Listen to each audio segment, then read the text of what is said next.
Hola, ¿qué tal? ¿Cómo están? Bienvenidos a una entrega más de esto que se llama Lo Machín del Rock, en donde invitamos a los cuates a echarse un trago, cotorrear con nosotros y contar sus anécdotas dentro del rock mexicano. Yo hoy invité a una gran amiga, una amiga que quiero muchísimo, una mujer muy talentosa que ha dado su vida por el rock mexicano porque ha escrito libros contando la historia que muchos no cuentan.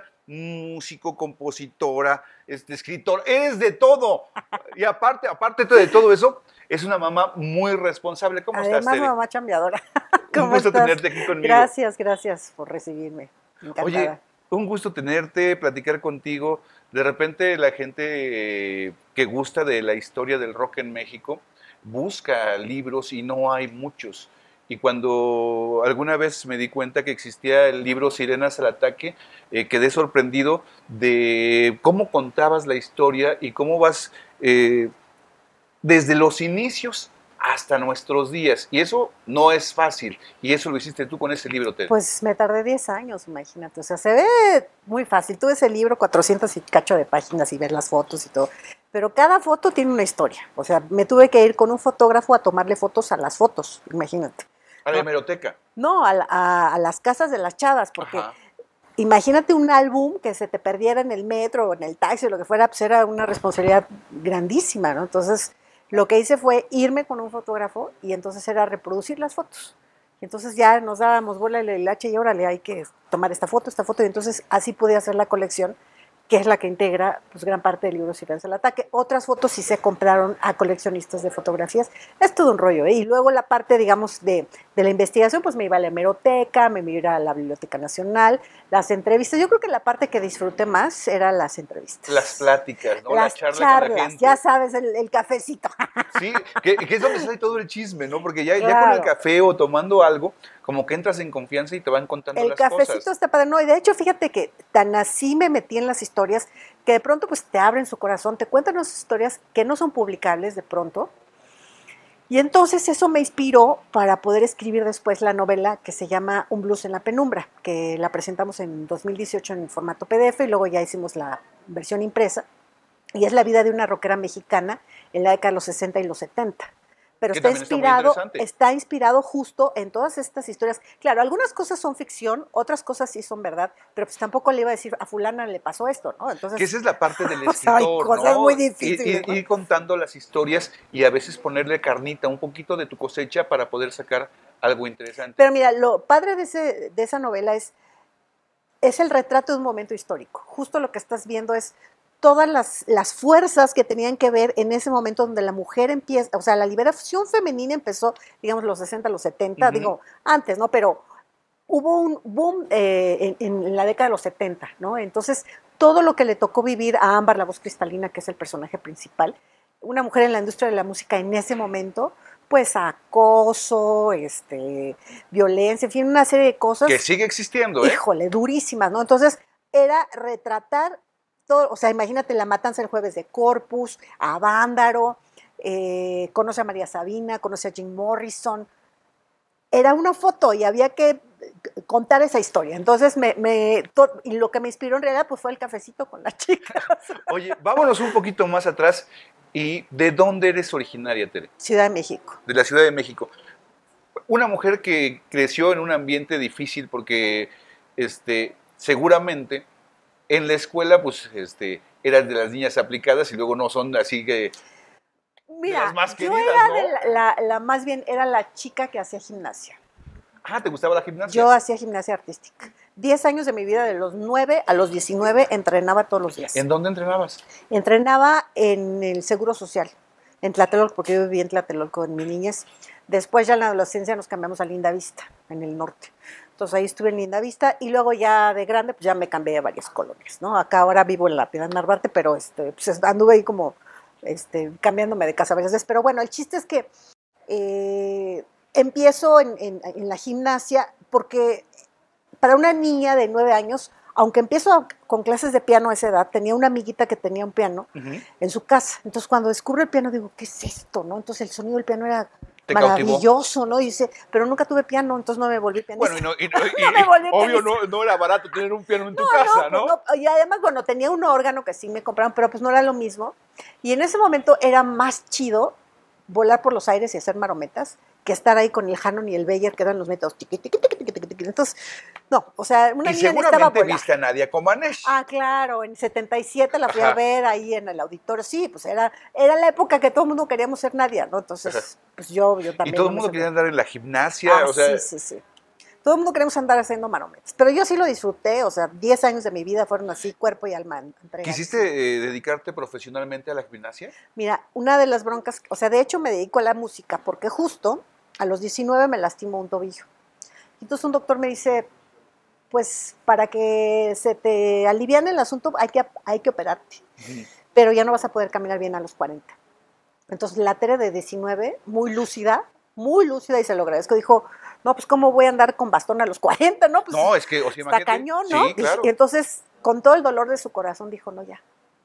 Y entonces la música vino a sustituir esa pasión que tenía por la vida y por el entrenamiento, y fue, pues, toquemos y hagamos canciones. Entonces a los 19 años conoces la música. Digo, No, pero obviamente, porque antes mira, habías tenido a los contacto con 9 la lo que música. te había dicho pues eran las clases de piano con las monjitas, que pues no me gustaban mucho las clases o sea, sí un año estuve tomando clases, pero no era, o sea, ¿En dónde era la escuela esta de monjitas? era en unas clases privadas en la San Rafael.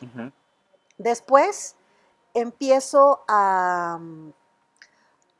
descubro la guitarra. Había una guitarra perdida ahí en mi casa. Mi papá siempre quiso tocar, nunca pudo. Mi mamá también, nadie pudo. ¿No aprendió? Pero ahí estaba la guitarra rumba. Dije, pues a ver, con permiso. Entonces me compraba mis métodos, ya sabes, con los Beatles, guitarra fácil. Guitarra fácil. No, con los Beatles, con Los con Rolling. Serrat, no, con Serrat, con los Beatles y con Chava Flores. Ah, o sea, muy ven nada bien. más de qué No, híbrido aparte, tan o sea, extraño. imagínate lo de Chava Flores, o sea, súper compositor, ¿no? Me sabía un chorro de canciones de Chava Flores, me encantaba, me encanta Chava Flores a la fecha. Entonces, bueno, con esos tres aprendí. Entonces, cuando vi a Serrat en el Zócalo, ya que se estaba despidiendo, yo llorando, mano, así oyéndolo, llorando. Y también cuando vi a Paul McCartney, yo lloraba así, porque las primeras canciones que me aprendí fueron de ellos. Entonces, para mí, pues era muy importante. Bueno, y para los que no saben, para nosotros ver a los Beatles, pues no se nos hacía. Claro. Y entonces cuando vino Paul la primera vez, o sea, yo creo que era para nosotros Lloramos. como ver a los cuatro famosos de Liverpool, ¿no? Sí, no, lloramos. Sí, era muy impresionante. Entonces, pues así empiezo con el guitarra fácil. A los 15 años empecé a tocar la guitarra. A los 17 hago mi primera canción y a los 21 ya estaba trabajando ¿Te acuerdas profesionalmente. cómo se llamaba esa primera canción? Salvador, es una canción que le decía a mi hermano, que estaba justo en la edad de la punzada, se quería ligar a las chavas y era un cotorreo de que pues, te quieres ligar a las chavas, pero no te sale. ¿Y te acuerdas cómo iba más o menos? Salvador, mi hermano, Salvador, así, algo así. Pero, o sea, ¿y tú la que querías hacer rockera, la querías hacer popera? Yo en ¿O ese querías hacerla momento, tipo Serrat? No, fue más bien darme cuenta que podía improvisar sobre unos acordes. Eso fue el gran descubrimiento. No pensé, te parece a tal canción, no quiero hacer un rock, más bien puedo improvisar cosas sobre ciertos acordes. Eso fue el gran descubrimiento y de ahí pues ya me fui después, ya tomé clases en el sindicato de músicos, tomé clases de armonía y de solfeo y después en la Sociedad de Autores y Compositores, que mis compañeros de clase era Bon, de Los Enemigos del Silencio, y Piro. Eran mis compañeros. Nada más, ¿no? Y Lascano Mano también. Que era Leoncio, ¿no? Realmente, sí, o sea, ahí Bon es estábamos Leoncio. en la bola, ¿no? Yo era la más chava, pero pues ahí estábamos, ¿no? Y entonces en estas clases, pues ya teníamos entrenamiento auditivo, arreglo, armonía, y era con el método Dick Groff, ¿no? Que pues esto tiene toda una escuela y es un método para aprender música, y pues ahí estuvimos. Entonces fue bien interesante, fueron como mis compañeros de clase, y todo lo que aprendí, pues lo iba implementando en mis canciones, ¿no? Entonces después, ya bueno, y siempre clases privadas de guitarra, clases privadas de canto. Mi maestro fue Héctor Castañón, que Héctor Castañón le dio clases al de Coda, al Toño, le dio, ¿sí se llama Toño? Sí. Sí, pues se regionó, ya le a Toño, Draco, Chava Draco, sí, ¿no? A Salvador. Sí, luego, no, Toño es el cantante, ¿no? Sí.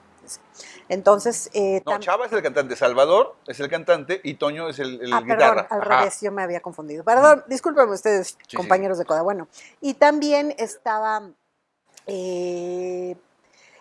Lino Nava, era su alumno también. Que era bueno, es un guitarrista. Entonces, buenísimo. Y yo siempre llegaba con unas tareas, me decía, es que tú siempre haces cosas diferentes. Pues yo me iba por otros lados. O sea, yo no era como la que llegaba con las tareas de que te dejaba sacar una canción más, digamos, como de Whitesnake, cosas así más heavy metalosas, y yo me iba hacia otros lados, ¿no? Yo estaba más como entre Pink Floyd y no sé qué, o sea, O sea, algo más clavadón lo tuyo.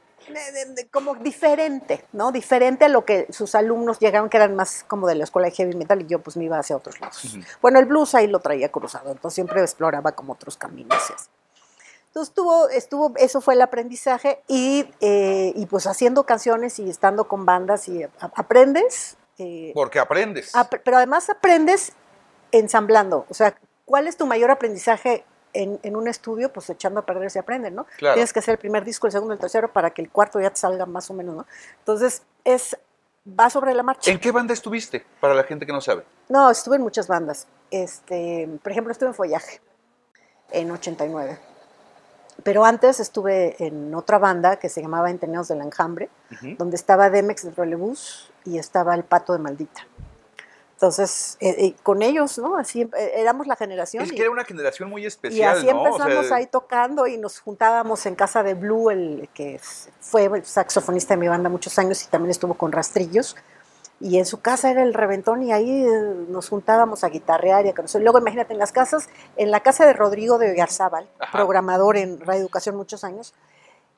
que él pone a trolebús, es el primero pone a Sí, trolebús. pero además ahí Nina Galindo llegó a vivir en su casa, el Enciso, y entonces las fiestas eran todos los rupestres así, y rolaban la guitarra, ¿no? Entonces de repente a mí yo con miedo y todo, pues yo, híjole, pues ahí les va una rola, ¿no? Que esas son Pero yo melodías bien bonitas. chavita, mano. Imagínate que te pasen la guitarra, o sea, está el La Enciso. rola, así como rolan el churro, rolan la exacto. guitarra, mano. Y entonces, ¿no? a ver, tócate algo, ¿no? Y tienes que Tócate sacar algo de algo. tu inspiración y Tócate algo que algo. llame la atención, ¿no? Tócate algo y era como, ay, qué miedo, pero ahí les van, ¿no? Sí, entonces así crecí escuchándolos, ¿no? Y ellos una generación arriba de mí. Claro, ¿no? porque, o sea, son más grandes. Eran reventados también ellos, ¿no? En cierto momento. Pues algunos, ¿eh? Y por épocas también, ¿no? Digo, todos tuvimos alguna época como de más reventón o no. Bueno, nosotros no somos generación hippie, ¿verdad? O sea, somos posterior, pero sí tuvimos cosas así como de reventos. ¿Fuiste reventada en tu tiempo? Sí, ¿O fuiste siempre fue muy fresa. Yo, más mira, fresa? ni churros, ni drogas, ni Nada. alcohol muy leve. No, yo realmente siempre fui muy fresa. Vinito tinto. Una chela eventualmente, vino tinto a veces, pero muy leve. Sí, yo puedo decir que terminaba el reventón y bueno, terminaba el concierto, pues sí, a veces te ibas a un reventón, pero pues yo limpia, ¿no? Me gustaba más bien como no perder el rollo de, lo primero es terminar el evento, etc. Primero la música o primero Exacto, tu trabajo. Porque el reven por el reven no, sino era más bien terminas y ya si tienes ánimo, porque a veces no tienes ánimo, estás tronadísimo, si yo me voy a dormir a mi cama, ¿no? Ya, el que se quiere ir de reventón que se vaya, ¿no? Sí, que muchos todavía se van de fiesta, pero... El after no, yo poco ya es complicado, es cansado, sí, ¿no? yo como que me preocupo más por la producción y porque todo salga bien, y eventualmente si tengo pila a lo mejor me puedo ir a festejar, a lo mejor no, y ya me voy a mi casa y descanso, ¿no? Pero lo importante sobre todo es todos los aprendizajes que te deja pues cada concierto, cada gira, y bueno, además yo he sido alguien que ha viajado mucho, ¿no? Como artista, por ejemplo, mi primera gira a Europa fue en 93, de mochilera. Me fui solita y estuve tocando en Alemania, tocaba también en Dinamarca, en Bélgica. ¿Y cómo consigues esos contactos para tocar Porque allá? además era pre-internet, déjame te digo, entonces todo era con cartas y llamadas por teléfono. Esa era la onda. Y eran amigos de amigos que me conectaban y me quedaba en casa del amigo, del primo, del no sé qué. ¿Y llegabas a algún lugar a tocar, algún bar, y luego de ahí, restaurante? sí, por ejemplo, estuve en Alemania, en Hamburgo, estuve en el Mons, un teatro, que era, no sé, como el Hijo del Cuervo, más o menos así. Y ese me ayudó la gente del Consulado de México en Hamburgo. Ellos me ayudaron a concretar esa fecha. Y luego también toqué en Madrid, toqué en el Instituto de México en España. A mí estuvo muy padre ese concierto. La anécdota de ese concierto es que yo me fui un fin de semana a rolar a Barcelona. Y entonces en Barcelona, en un hostal, pues había comprado fruta, tenía una naranja, corto la naranja y que me rebano el dedo, man. Entonces, ¿Y entonces para tocar? Entonces no podía, o sea, para esto tuve que ir al hospital, o sea, llegué al hospital, fue todo porque me salí así, dije, ¿y ahora qué voy a buscar una farmacia? Domingo en la noche, además. No, difícil. No, entonces, pues me meto al metro y entonces un cuate me ve toda bañada en sangre, fue mi salvador. me ve y me dice, ¿qué os pasa? Que no sé qué. Y ya le digo, no, pues es que me corté, no sé qué. Entonces me dice, a ver tu dedo. Entonces ya me lo ve, era enfermero el cuate. Me dice, no, tienes que ir al hospital. O sea, hay que meter sutura. Y entonces ya me llevó al hospital el cuate, nunca supe su nombre, pero me llevó al hospital. Entonces ya llegué al hospital y no, pues sí me tuvieron que coser, hijos, man. Entonces ya me cosen todo. Y dije, ¿y ahora cómo voy a tocar, mano? Imagínate, y ahora, Dios mío, ¿qué voy a hacer? Entonces lo que hice fue redigitar las canciones y toqué así. Ah, Digo, ok. sin perdón, sin albur, chicos. Y tuviste que Así. pegarle el dedito para que No, porque lo tenía todo envuelto, o sea, vendado lo tenía vendado, ¿no? Todo pues, con la sutura y todo, entonces así. Pero de un día a otro tuve que redigitar todas las canciones y así. para poder tocar. Concierto a 3 dedos. Imagínate. Eso demuestra que eres una mujer muy talentosa y que ha luchado por su sueño, que es la Eso, música. mira, eso fue algo que me marcó, porque ahí te muestras a ti mismo. O sea, cuando tú viajas, y además viajando solo, es como medirte con el mundo. Y también, Saber de qué eres capaz. y cuando estás tocando en otro lado que no es tu casa, es como, ¿y aquí qué, no? Entonces te mides como artista también, por eso es tan importante salir, porque te das cuenta dónde estás, qué si tienes, qué no tienes, qué te falta, qué le falta a tu país también en cuanto a infraestructura, etcétera, pero también a ti qué te falta, ¿no? O que si tienes bien, ¿no? Y por ejemplo, ¿qué le falta a México? Por ejemplo, o sea, creo que a veces hay gente que siente que nuestra música está quedada y prefiere apoyar la música Mira, que viene allende las no fronteras. tenemos nada que temer afuera. La cosa es, haz tu plan para salir. Sal, ve y toca la Y puerta. la gente admira lo que se hace en México, ¿no? No, porque además imagínate, mira, una anécdota. Nos fuimos en 2010, fuimos a una gira a Nepal y a la India. Ujú. Entonces, en Nepal fui al Festival de Blues de los Himalayas. Y también estuve en 3 festivales de jazz, en Goa, en Calcuta y en Pune, en la India. Entonces, el promotor que nos llevó al concierto en Calcuta, él me decía, a ver, Estrada, pues, ¿qué me vas a mostrar, no? Me enseñaban los grupos, eran unos grupos alemanes que estaban tocando jazz y estaban así como que muy virtuosos, ¿no? Entonces yo me le quedo viendo así a mis compañeros, que era el Blue y Darío, ¿no? Darío tocando la guitarra, Blue en el sax, así de, ay, güey, pues sí, tocan bien perros estos compañeros, ¿no? Pero dije, no, pero nosotros sabemos nuestro numerito y lo vamos a hacer lo mejor que podemos. Y además teníamos un músico invitado, un pianista hindú. Entonces fue tan divertido tocar con el pianista hindú, porque nada más tuvimos un ensayo. Fue así de, bueno, vamos a echar Más o menos por aquí va la cosa y éntrale. Y él con sus papeles, yo le había mandado papeles y le había mandado los audios y todo, pero fue nada más un ensayo de ensamble y vámonos. Y lo disfrutamos tanto, entonces la gente estaba tan prendida que nos pidieron 3 ancores, o sea, nos tuvieron que bajar la luz, porque la gente no nos dejaba de ir. Otra. Bueno, o sea, que pero no eso es piden otra, emocionante, ¿ves? Porque entonces yo lo que le decía a este promotor, le digo, en México nos caracterizamos por ser un público bien querendón. Imagínate cómo somos de músicos, pues también bien querendones. Claro. Entonces, claro, ¿qué vas a ver? Pues vas a ver un chorro de corazón, vas a ver entrega, pasión, eso es lo que vas a ver en el escenario. De eso se trata. Entonces la gente cuando te desbordas lo nota. Pues te digo, no tenemos nada que pedirles, ¿eh? O sea, puede ser virtuoso, ¿no? Por ejemplo, en la revista Guitar Player, en octubre del 2020, sacó un artículo sobre mí. Pocos mexicanos, no mujeres, o sea, mexicanos en general, han aparecido en esa guitarra. O sea, sé de Julio Revueltas, supongo que alguien más, bueno, Rodrigo Gabriela, no sé quién más. Y yo aparecí, bueno, por la investigación, y bueno, es honrar mi camino como investigadora, como compositora, como cantante, como guitarrista. Entonces, en una entrevista con poco tiempo después de esa aparición en el Guitar Player, tuve una entrevista con un músico peruano. Y entonces el cuate me decía, cuando le contesto de la Guitar Player, me decía, bueno, del 1 al 10, ¿cómo te calificas como guitarrista? Así como, ¿cómo es posible, no? Casi que te hayan sacado a ti, casi diciendo, pues, ¿por qué no me sacan a mí que yo seguramente toco mejor que tú? Soy un virtuoso. Exacto. Entonces yo le dije, es que aquí están tomando en cuenta una vida musical, una carrera musical, que tiene que ver con difusión del arte, con festivales internacionales y también con la investigación musical. O sea, yo soy muchas cosas y por eso es que me están honrando mi camino, ¿sabes? Y yo, o sea, imagínate yo de chavita que tomaba clases con Castañón, compraba la revista Guitar Player. Claro. ¿Tú crees que yo me iba a imaginar ni por aquí que iba a salir una vez en la revista? Nunca, jamás. Y luego es que nadie es profeta en su tierra. Eso es cierto. O sea, lo más difícil es pegar en México, porque muchas veces tenemos artistas muy talentosos como Tere, pero que no son reconocidos en nuestro país, Cierto. ¿no? Y de eso ahorita vamos a platicar porque vamos a hacer una pausita para servirnos un poquito más. Salud. Salud. Y ahorita regresamos a esto que es lo machín del rock.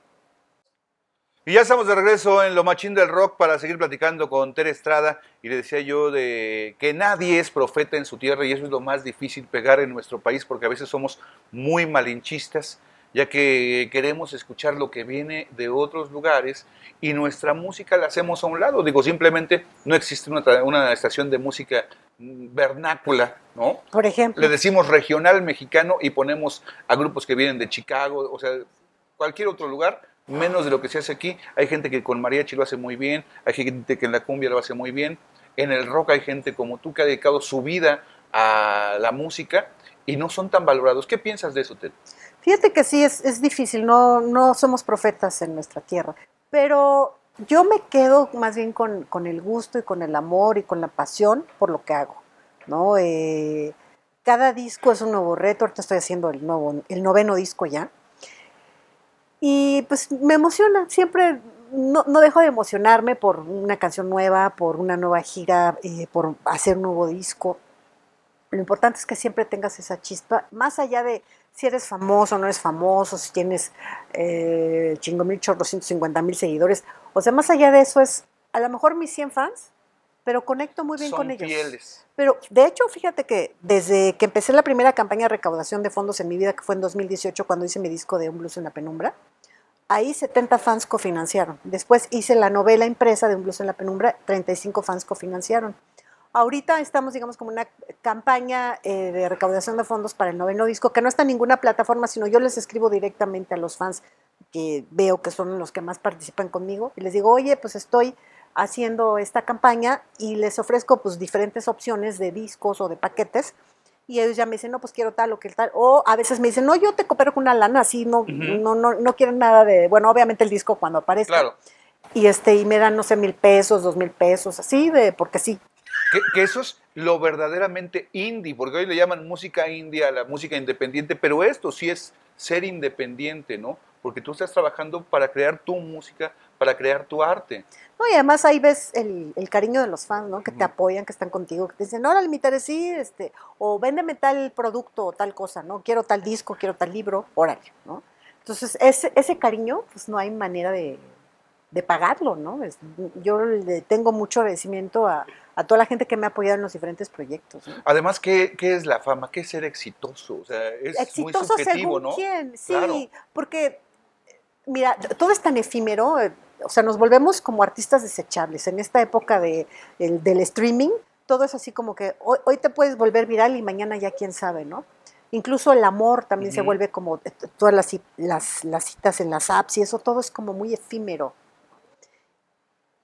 Yo espero que mis canciones sean como la música que llegó para quedarse de la Como estación 620, 620. sí. O sea, yo preferiría, y algo muy lindo para mí sería que la gente te use como usan la lechita en su refri o las papas o las zanahorias, o sea, que te tengan como parte de su alacena y que de pronto te usen y se apropien de tus canciones. O sea, Claro. ese es el mejor regalo que te puede dar el público, que se apropien de tus rolas. ¿Has subido música a las plataformas digitales? No Que lo todos mis mencionabas? discos, no todos mis discos, ¿no? Porque justo estoy peleada con esa parte.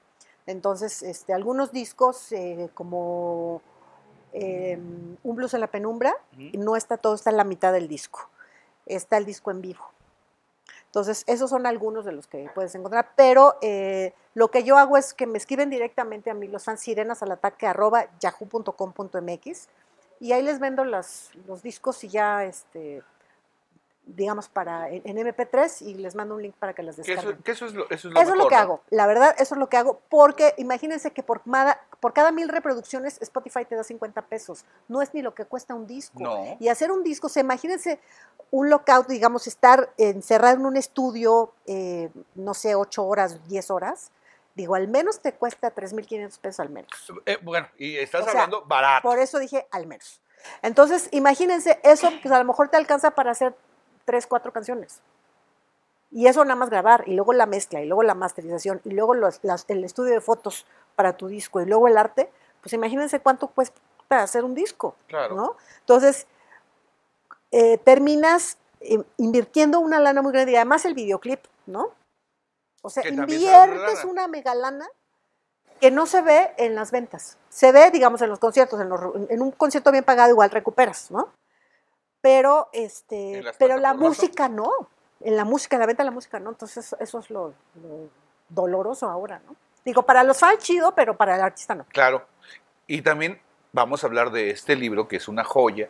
Para mí es de los mejores libros del rock mexicano en la actualidad, porque cuenta la historia del rock mexicano desde la visión de las mujeres rockeras mexicanas, ¿no? Que no son pocas, son muchísimas, hablando desde Gloria Ríos, hablábamos de las Mary Jets hace rato también, y tuviste la suerte de hacer este libro que empezamos La hablando de suerte ello. no, el empeño y la dedicación y horas nalga de estar haciendo. O sea, no, eso no es suerte. Horas nalga de O estar sea, escribiendo, claro. eso y yéndote a la biblioteca y a la hemeroteca. O sea, aquí hay 10 años de investigación.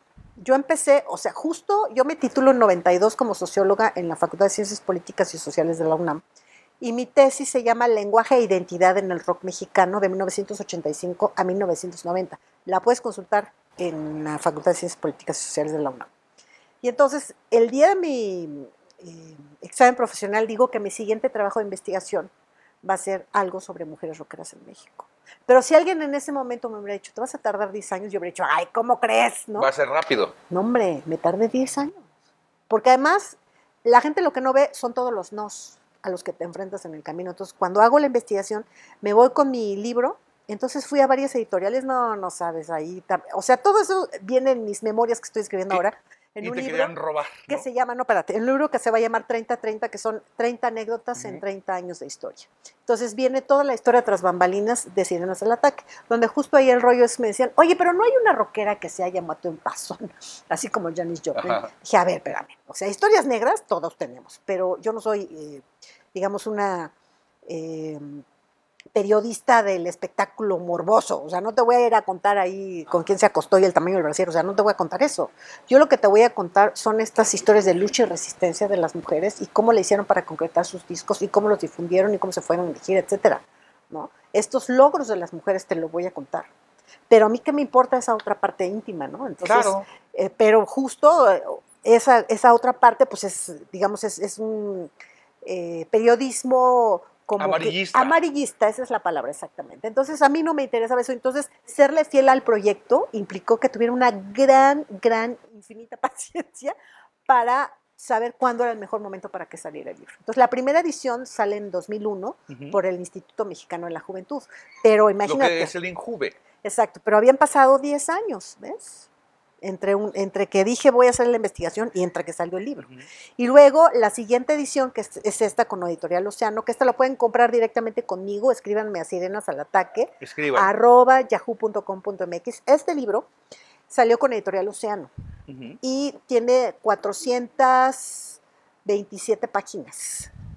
Pues imagínate, o si ya fue más largo. Y viene, está dividido por 5 capítulos, que es la historia del rock en México, vista desde el punto de vista de las mujeres, pero además el hilo conductor son los espacios donde se ha generado el rock en México, desde las caravanas Corona, las pistas de hielo, los foros estudiantiles, los antros, los cafés cantantes. Los cafés cantantes, tal cual, en las caravanas Corona, exactamente. Que eran del señor Vallejo, por cierto.